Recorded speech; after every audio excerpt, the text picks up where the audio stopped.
Hey everybody, welcome back to another video on the channel, and you might be wondering why we have H3H3 Ethan Says the N-Word pulled up, and trust me, it'll make sense in a minute. But for context, we're going to be talking about Brad Taste, and I had to use a bunch of other people's screenshots of this that have been archived because this absolute wuss deleted almost every single tweet, Instagram post, all of that he made talking about this situation. But basically, this guy Brad Taste took a photo with Ethan after one of his employees got him private tickets to hang out in the VIP booth with Ethan and Hila and the rest of the H3 staff. And personally, I don't like H3H3, but I think him getting so just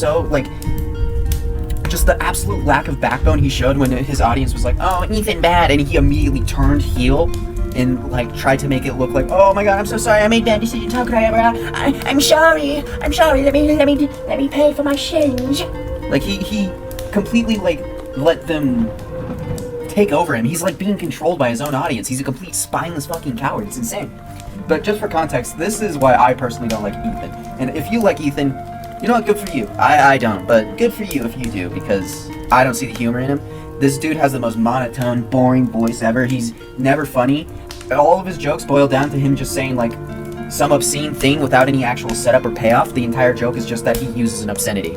And his favorite obscenity to use for the longest time was slurs, like this one. What is that? How is that not homo? I would assume he was. He's killing niggas. No, I think. Or he's just sucking dick. I think he meant. And that's not even the only time he said it. He's said it a few times. Here's another instance. Nigger faggot, though. Yeah. I can't really say that. Nigger faggot.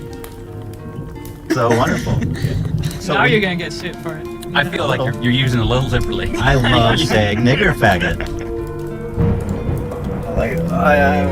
This dude just sucks. I don't like it, Ethan. But personally, if this Brad Tasted Music guy enjoyed him, I don't give a fuck. And if he hated him, I don't give a fuck. His opinion could be the same, different from mine, whatever. Do I really have to hate this man for liking a YouTuber that I think is a bit of an asshole? No, that's stupid.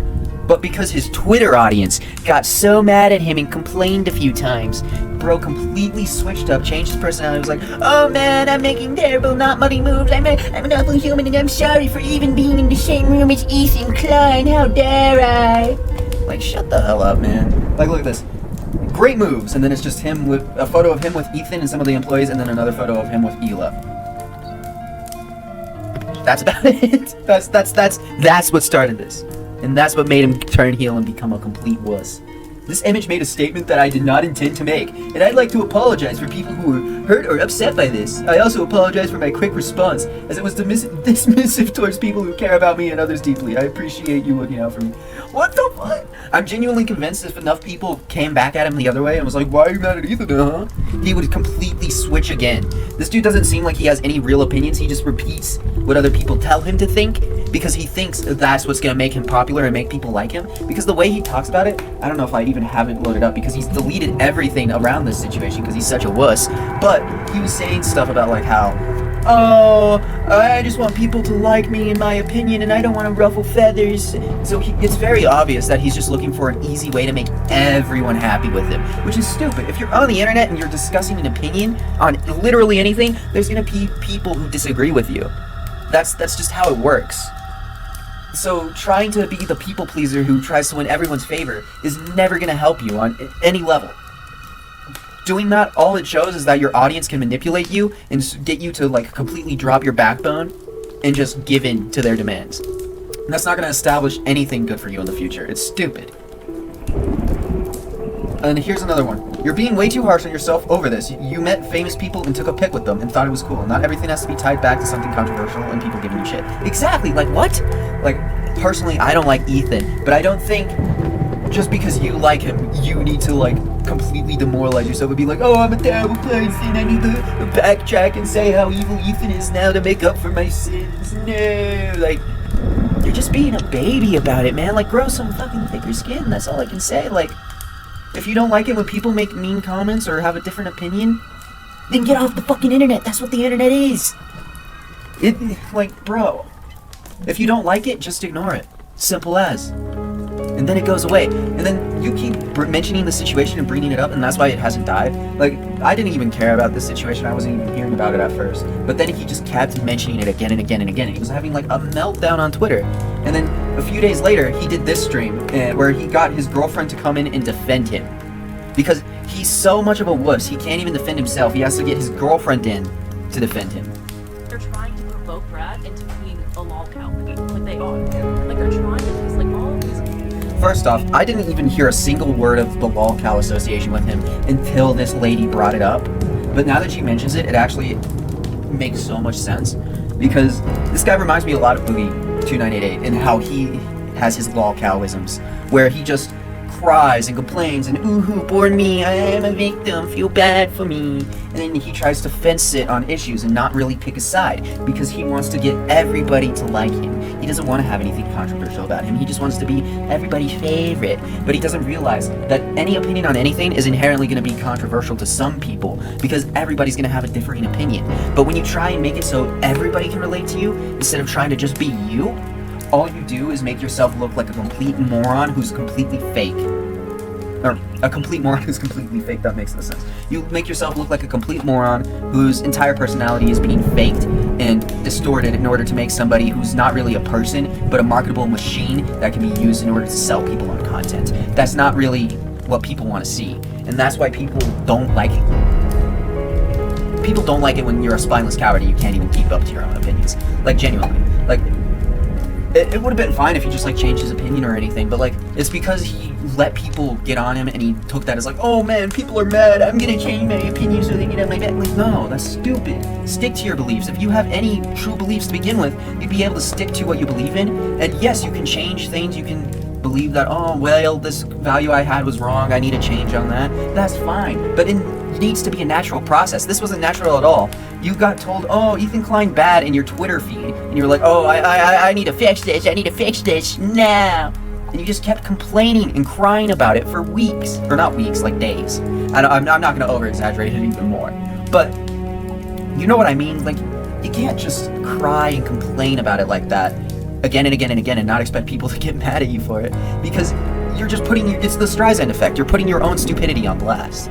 You're letting everybody know that you're so mad that people think it's funny that you can't hold an opinion for more than 5 minutes. That's it. Lazy ass commentary. YouTubers are trying to help Brad until he responds. Lazy ass commentary YouTubers? Here's the thing. Brad Taste in Music is a commentary YouTuber. All of his videos are him making commentary over albums of music. Without that music created by other people, he has no content. He is nothing. He is a critic, and he does commentary videos on music. But if you take that music away, he is nothing. He has nothing else other than that, and that's why he is commentary. Because his content requires there to be something else for him to comment over and discuss. Nobody's watching him for his personality, and if they are, I'm sorry for your loss, because this dude is a fucking dry brick wall of just sad, pathetic nonsense.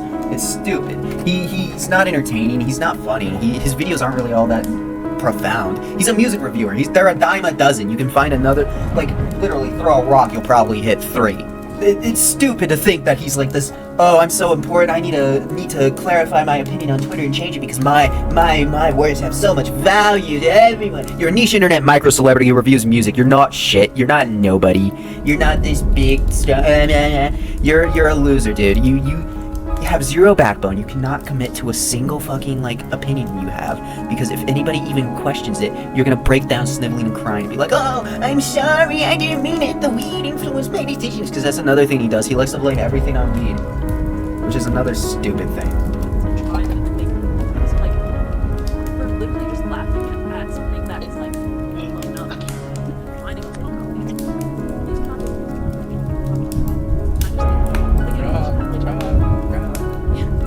Look at him like, oh, yeah. I'm so happy right now when he had to have his girlfriend come on and defend him from the internet. Oh my god, dude. You're pathetic.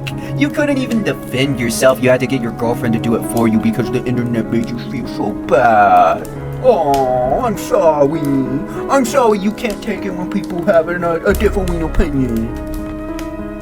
You have to completely uproot your personality and become someone else whenever somebody disagrees with you. You have to change it. So like, oh, I'm sorry, I took a photo with Ethan Klein. Ethan Klein bad. I'm gonna do everything I can now to correct this. Make sure everybody knows Ethan Klein. Like, dude, I personally don't like Ethan Klein, but I didn't care about your opinion either way. But now I care even less about it. I think your opinion is less than worthless because you don't really have an opinion. You just parrot other people's sayings, other people's talking points. I don't think your music reviews are particularly stand out in any way. Anybody can do what you do. You're not special. You're not anyone. You're just some fucking rando on the internet. And within 5 years, who knows if you'll even be on the internet? Who knows if you'll even have any following? Because nobody's gonna stick to a music review channel this long unless you can find a way to turn yourself into the next Fantano. And even he doesn't get the views he used to get. Because with that, you either have to have really good critiques of the music itself and know what you're talking about, or you have to have a really strong personality. And personally, I don't think you have either. The only thing you have is your crippling weed addiction, as you call it, your little weed psychosis, whatever.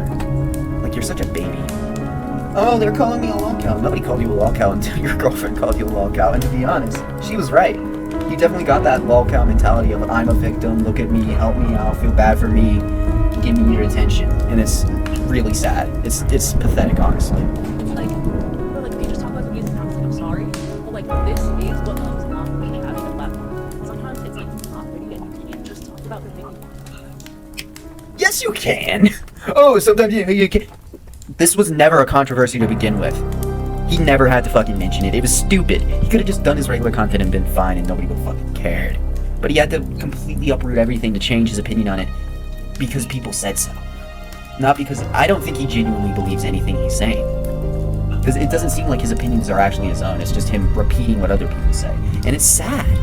Because I don't think anybody will ever take this dude seriously again. Like, there's probably still going to be a niche audience who like his music or whatever, or who like his music reviews or whatever, but like, I don't think a lot of people are going to come to him for his opinion on music when they know everything he says is just made to make himself sound good.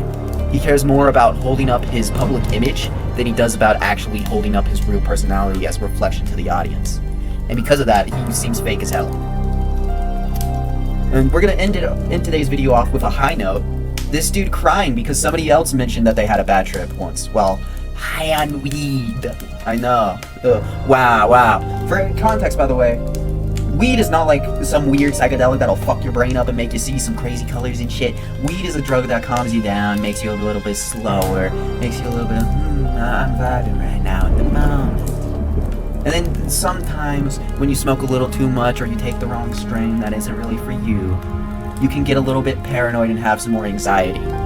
Which isn't great, but that's not like the most horrible thing ever. And the way he talks about it, it's like he has fucking PTSD from smoking a blunt.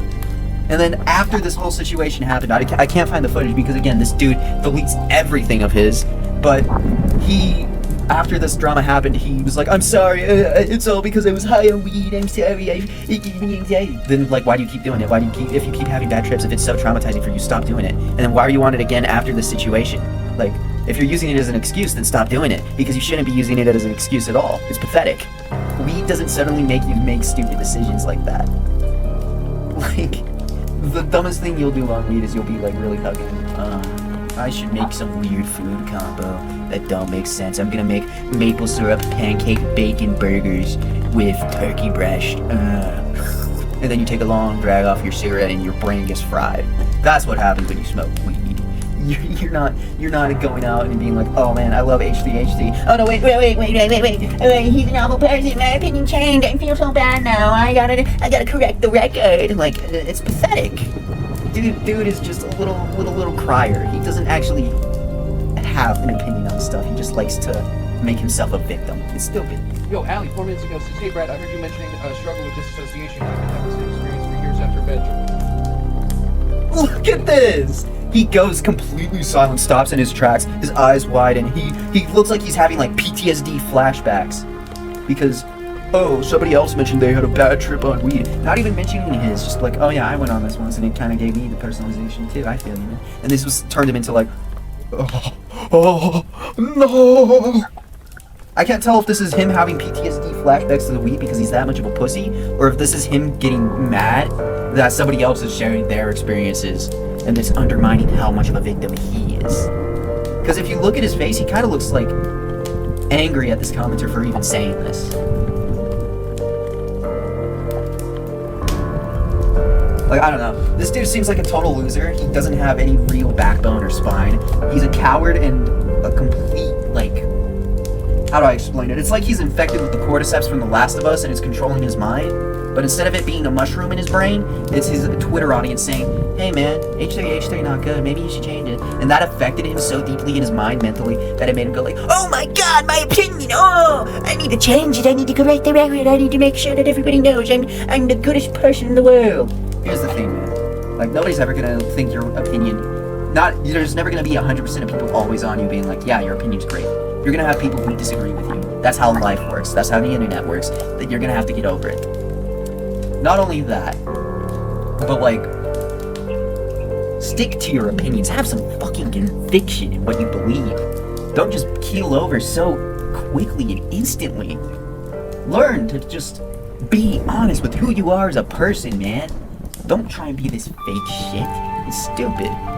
People are more interesting when they have flaws, when they have controversies, when they have things they go through that make them people. Nobody's perfect. So trying to strive to be the ultimate lovable person that everybody agrees with is stupid. Just strive to be you. That's all you should have to do. But I think he knows his content is just reviewing fucking nightcore versions of music and other shit like that. And that he's not really a creator. He's just a dude who reacts to music. He's a commentary YouTuber just like the ones he complained about earlier. He's nothing special, and I think that's what gets to him. That's why he has to act like his opinion has so much value. Because he thinks it does in his own little world. When it really it doesn't. You're a niche internet micro-celebrity. Learn to grow some balls and just fucking stick to your conviction. Or at least, if you do change your opinions, make sure it's from actual growth, not because you felt so threatened by your own audience that you had to completely cower in fear of it, and change it just because you don't want to get canceled. That's stupid. But with that, I think we're going to end today's video. If you liked it, please subscribe or like or whatever else you'd like to do. And if you're interested, feel free to check out my Twitch stream over on Twitch, of course. Same name as the YouTube channel. I try and be on it at least, like, not daily, but multiple times a week. So if you're ever interested in seeing a video being recorded live, or even just joining in to chat for a little bit as we're playing games, it would be much appreciated. And with that, I hope you all have a wonderful day. Thanks for watching today's video.